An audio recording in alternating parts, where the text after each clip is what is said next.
നമ്മൾ പിന്നെ കഴിഞ്ഞ ക്ലാസ്സിൽ ഫഅകല മിൻഹ ഫബദത് ലഹുമാ സൗആതുഹുമാ വതഫിഖാ യഖ്സിഫാനി അലൈഹിമാ മിൻ വറഖിൽ ജന്ന വഅസ ആദമു റബ്ബഹു ഫഗവ. ഇതാണ് വിശദീകരിച്ചു വെച്ചത്. അതിൻ്റെ തുടർച്ചയിൽ സുമ്മ ജ്തബാഹു റബ്ബുഹു ഫതാബ അലൈഹി വഹദ. ഇവിടെ ഫഅകല മിൻഹ, ആദമും ഹവ്വയും ഭക്ഷിച്ചു. മിൻഹ മിനശ്ശജറ, വൃക്ഷത്തിൽ നിന്ന് ഭക്ഷിച്ചു. അതോടുകൂടി അല്ലെങ്കിൽ അത് കാരണത്താൽ ബദത് വെളിപ്പെട്ടു. ലഹുമ അവർ ഇരുവരിക്കും, ആദമിനും ഹവ്വക്കും വെളിപ്പെട്ടു. എന്താ വെളിപ്പെട്ടത്? സൗആതുഹുമ. സൗആത്ത് നമ്മൾക്ക് എന്താ സൗആത്ത്? സൗആത്ത് എന്ന് പറഞ്ഞാൽ എന്താ? ഔറത്തിനാണ് പറയാം. പിന്നെ ഇത് സൗആത്ത് എന്നുള്ളത് ബഹുവചനാണ്. അതിൻ്റെ ഏകവചനം സൗഅത്ത്. സൂഇൽ നിന്നാണ് സൗഅത്ത്. എന്താ സൂ എന്നാണ് മോശം എന്നർത്ഥം, മോശം. അതിനാണ് സൗഅത്ത്. ഔറത്ത് വെളിപ്പെട്ടാൽ എന്താണ്? ഒരാൾക്ക് ധന്യതയാണ്, അതല്ല മോശമാണ്.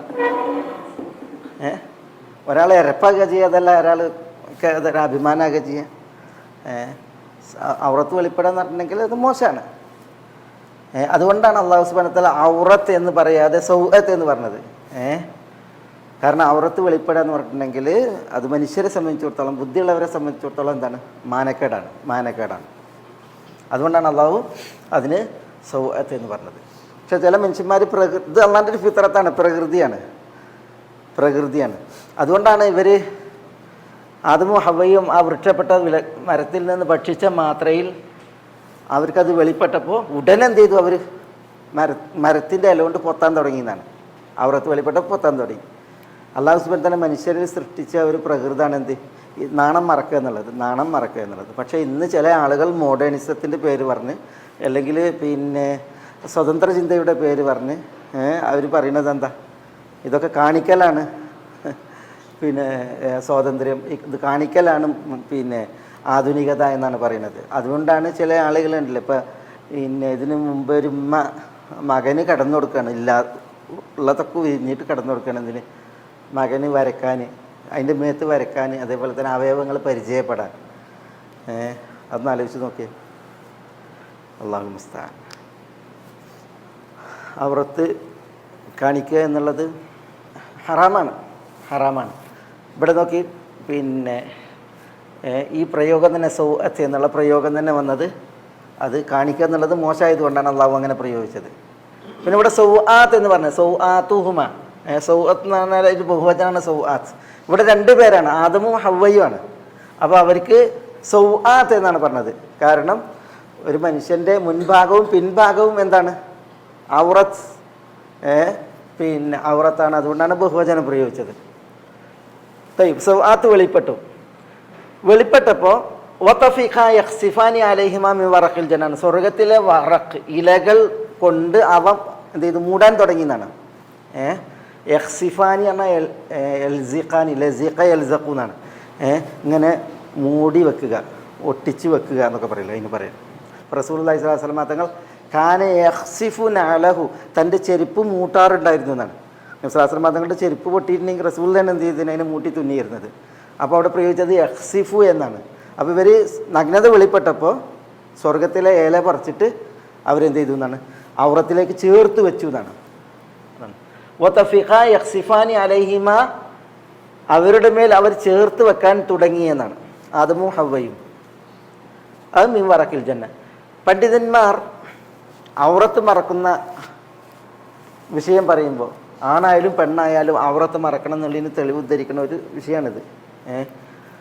ഈ ആദമിനും ഹവ്വക്കും അവരുടെ ഔറത്ത് അന്യോന്യം കാണുമായിരുന്നില്ല എന്നാണ്. ഈ ഇസ്രായേലി കഥകളിൽ എന്താണെന്ന് വെച്ചാൽ, ഇപ്പം നമ്മുടെ നഖം ഉണ്ടല്ലോ, നഖം പോലെ ഒരു സാധനമായിരുന്നു അവരിൽ പൊതിയപ്പെട്ടിരുന്നതെന്നാണ്. അപ്പോൾ ഇവർ ഈ വൃക്ഷം തിന്നതോടുകൂടി എന്തായി? അത് ചുരുങ്ങി നഖത്തിലേക്ക് പരിമിതപ്പെട്ടു. ഈ അവരെ ഔറത്ത് മൂടിയിരുന്നതായ ഈ നഖം പോലുള്ള ഭാഗം അതാണ് എന്ത് ചെയ്തത്? അവർക്ക് വെളിപ്പെട്ടതെന്നാണ്. അത് ചുരുങ്ങി എന്നുള്ള അങ്ങനെ പറഞ്ഞു. അത് ഇസ്രായേലി കഥയാണ്. എന്തായാലും ഇവിടെ അല്ലാഹു സുബ്ഹാനഹു വ തആല പറഞ്ഞു, അന്യന് അവർക്ക് അവരുടെ ഔറത്ത് കാണാമായിരുന്നില്ല.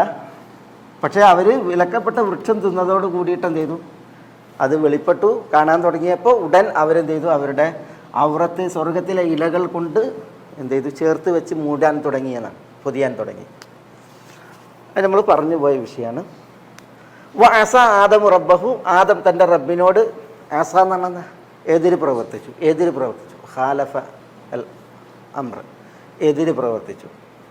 അതോടുകൂടി ഫഗവ, അത് നമ്മൾ പറഞ്ഞു. അതെ, അതോടുകൂടി ഗവ എന്ന് പറഞ്ഞെങ്കിൽ ആദമിൻ്റെ ജീവിതം ഫസദ, അവതാളത്തിലായി. അല്ലെങ്കിൽ പിന്നെ ഖാബ, ആദം നിരാശപ്പെട്ടു, ഇച്ഛാഭംഗപ്പെട്ടു. ആദമിന് ലക്ഷ്യം നേടാനായില്ല, അതാണ് അവിടെ അറിയിക്കുന്നത്. കാരണം ആദം എന്താണ്, ഈ വൃക്ഷത്തോട് അടുത്തപ്പോൾ ആദം വിചാരിച്ചത് ഒന്നുകിൽ മലക്കാവും, അല്ലെങ്കിൽ സ്വർഗത്തിൽ നിത്യവാസം എന്നാണ്. ഫഗവ, ആദമിന് തൻ്റെ ലക്ഷ്യം നേടാനായില്ല എന്നാണ്. ഗവ എന്ന് പറഞ്ഞെങ്കിൽ ഖാബ വല്ല എന്നൊക്കെ അർത്ഥമുണ്ട്. ആദമിന് തൻ്റെ ലക്ഷ്യം നേടാനായില്ല, ആദമിൻ്റെ ജീവിതം അത് ഫസാദിലായി. കാരണം അത് സ്വർഗത്തിലുള്ള ആദമ പിന്നെ എവിടേക്ക് ഇറങ്ങി, ഭൂമിയിലേക്ക് ഇറങ്ങിയില്ലേ. അപ്പോൾ ഭൂമിയിലെ ക്ഷീണവും പ്രയാസവും അധ്വാനവും ഒക്കെ ആദമിന് വന്നു എന്നുള്ളതാണ്. സൂറത്ത് അറാഫിലുള്ളത് ഫദല്ലാഹുമാ ബിഗുറൂർ. ഇതേപോലെ തന്നെ ഫലമ്മാ ദാഖ ശജറ, അവരിരുവരും ഫലമ്മാ ദാഖ ശജറ, വൃക്ഷം രുചിച്ചപ്പോൾ ബദത് ലഹുമാ സൗആത്തുഹുമാ എന്നാണ്. ഇതേപോലെ തന്നെ അവരുടെ സൗആത്ത് അവർക്ക് വെളിപ്പെട്ടു എന്നാണ്. ദല്ലാഹുമാ ബിഗുറൂർ എന്നതിന് മുമ്പ് പറയുന്നുണ്ട്. ചതിയിലൂടെ പിശാച് അവരെ താഴ്ത്തി കളഞ്ഞു, ദല്ലാഹുമ. പക്ഷേ ഫലമ്മാ ദാഖ ശജറ ബദത് ലഹുമാ സൗആത്തുഹുമാ വതഫീഖാ യഖ്സിഫാനി അലൈഹിമാ മിൻ വറഖിൽ ജന്ന, അത്രേ ഉള്ളൂ. പിന്നെ അറാഫിൽ പറയുന്നത് വനാദാഹുമാ റബ്ബുഹുമാ, അവരിരുവരുടെയും റബ്ബ് അവരെ വിളിച്ചു. അലം അഖുൽ ലക്കും, വനാദാഹുമാ റബ്ബുഹുമാ അലം അൻഹകുമാ അൻ തിൽകുമാ ശജറ വഅഖുൽ ലക്കുമാ ഇന്ന ശൈത്താന ലക്കുമാ അദുവ്വുൻ മുബീൻ. അതാണ് അറാഫിൽ പറയുന്നത്. തയ്യബ്, ഇവിടെ വഅസ ആദം റബ്ബഹു ഫഗവ,